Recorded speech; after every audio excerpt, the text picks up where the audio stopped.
Hello friends, मैं हूं आलोक राज और मैं आप लोगों के लिए लेकर आया हूं 28 दिसंबर 2018 का करंट अफेयर्स। फ्रेंड्स, यदि आपको मॉक टेस्ट का अभ्यास करना हो तो इसी चैनल पर मिल जाएगा। और करंट अफेयर्स में जैसा कि हम लोग आज 28 दिसंबर 2018 और 27 दिसंबर 2018 के करंट अफेयर्स की बात करेंगे। तो फ्रेंड्स, हमने ये तो करंट अफेयर्स देखना ही है कि क्या इम्पोर्टेंट है क्या नहीं है। साथ में ये भी देखेंगे कि इससे किस टाइप से क्वेश्चन बन सकता है। फ्रेंड्स, अभी तक आपने चैनल को सब्सक्राइब नहीं किया तो सब्सक्राइब कर लो और दाएं साइड में बेल आइकन को क्लिक कर ले यदि चैनल अच्छा लग रहा हो तो। चलिए, और वीडियो को लास्ट तक देखिएगा, आपके फायदे की बात है। चलिए अगला पहला करंट देखते हैं।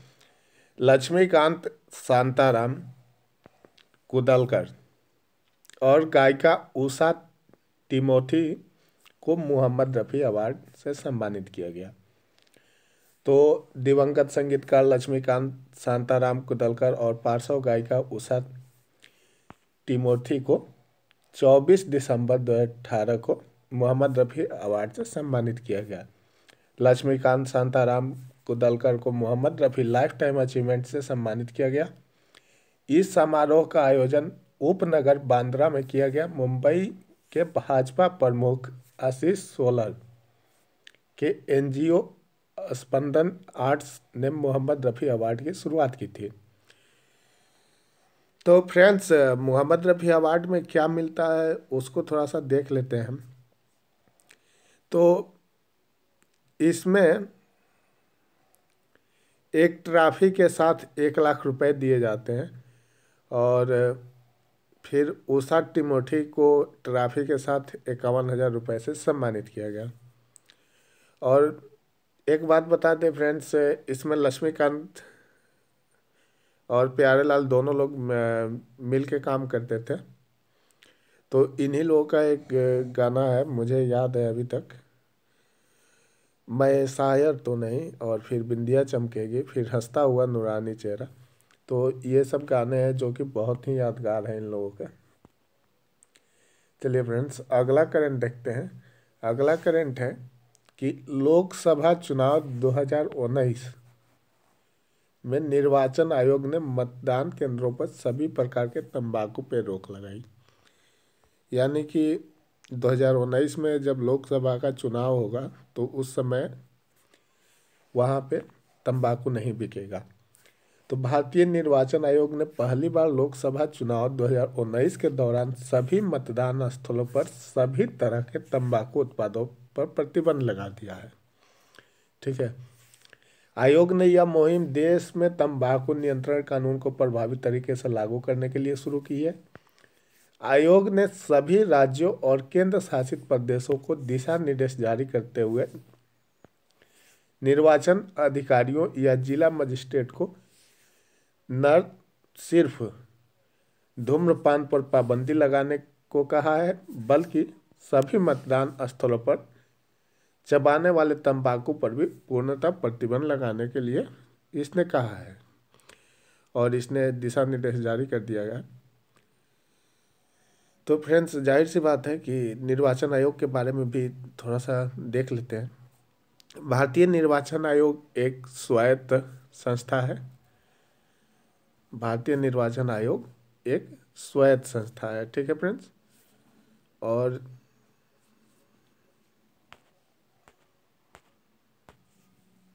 स्वायत्त और अर्ध न्यायिक संस्था है जिसका गठन भारत में स्वतंत्र एवं निष्पक्ष रूप से विभिन्न प्रकार के और भारत के प्रतिनिधिक संस्थानों में प्रतिनिधि चुनने के लिए किया गया था, अभी भी किया गया है।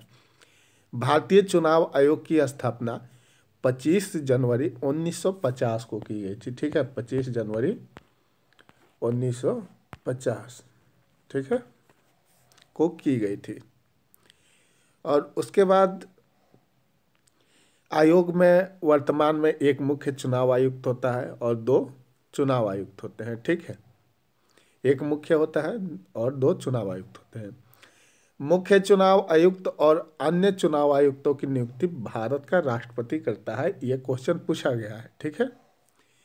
मुख्य चुनाव आयुक्त का कार्यकाल 6 साल का होता है और 65 साल उम्र जो है वो 65 साल जो भी पहले होता है उसी के अनुसार उसकी रिटायरमेंट हो जाती है। जबकि अन्य चुनाव आयुक्त जो होते हैं उनका कार्यकाल 6 साल का होता है और उसकी जो उम्र सीमा होती है वो 62 साल की होती है, जो भी पहले होता है।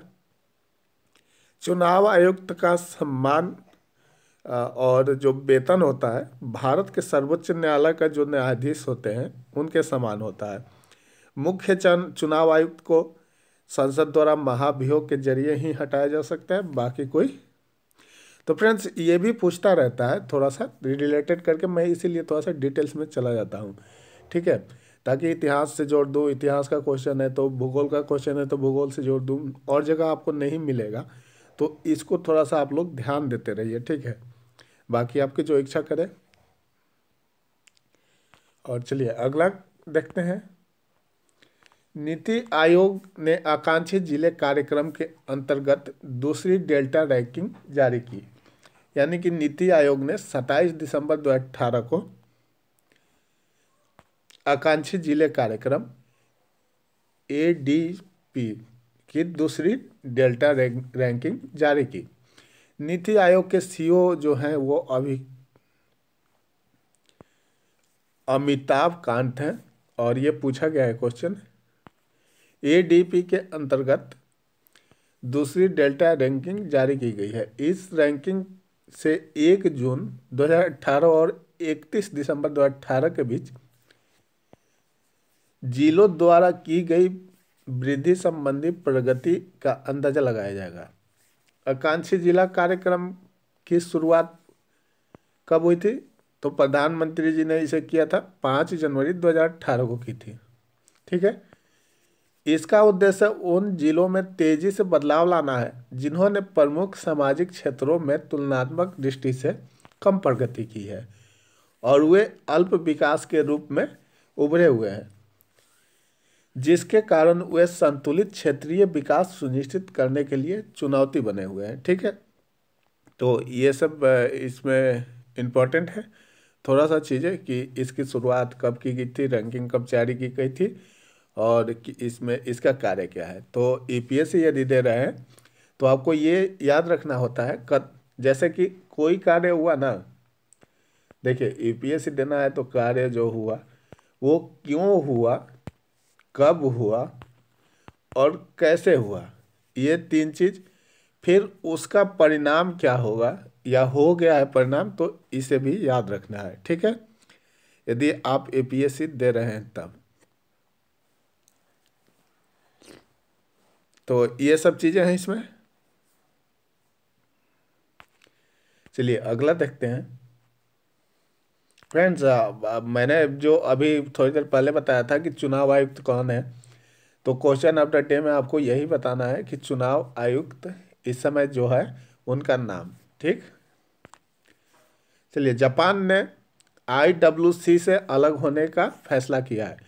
जापान ने 26 दिसंबर 2018 को कहा कि वो इंटरनेशनल व्हेलिंग कमीशन IWC से हट रहा है और अगले साल 2019 से व्हेल पकड़ने का व्यावसायिक काम फिर से शुरू करेगा। इस घोषणा की संभावना पहले से ही व्यक्त की जा रही थी। जापान इस साल शुरुआत में ही व्यावसायिक व्हेलिंग फिर से शुरू करने की अनुमति देने के लिए IWC को मना नहीं पाया था, जिसके बाद उसने यह कदम उठाया। जापानी सरकार की एक शीर्ष प्रवक्ता ने कहा कि हमने अगले साल जुलाई में व्यावसायिक व्हेलिंग फिर से शुरू करने के लिए IWC से हटने का फैसला किया है। चलिए तो फ्रेंड्स यहाँ पे हमने आपको जितने भी करंट अफेयर्स बनने वाले थे 28 दिसंबर के, उन सभी की व्याख्या मैंने की। तो फ्रेंड्स ये करंट अफेयर सीरीज आप लोगों को कैसा लगा ज़रूर बताइएगा कमेंट करके, और इस चैनल पर बने रहिए। अभी तक आपने चैनल को सब्सक्राइब नहीं किया तो सब्सक्राइब कर लो, दाएं साइड में बेल आइकन को जरूर क्लिक कर लें। और फ्रेंड्स आपको किसी प्रकार की PDF वगैरह की ज़रूरत हो तो नीचे डिस्क्रिप्शन में टेलीग्राम चैनल का लिंक दिया गया है, वहाँ से आप डाउनलोड कर सकते हैं इसका या किसी भी करंट। तो चलिए फ्रेंड्स मिलेंगे फिर किसी नई जानकारी के साथ, रोचक तथ्य के साथ। तब तक के लिए जय हिंद, जय भारत।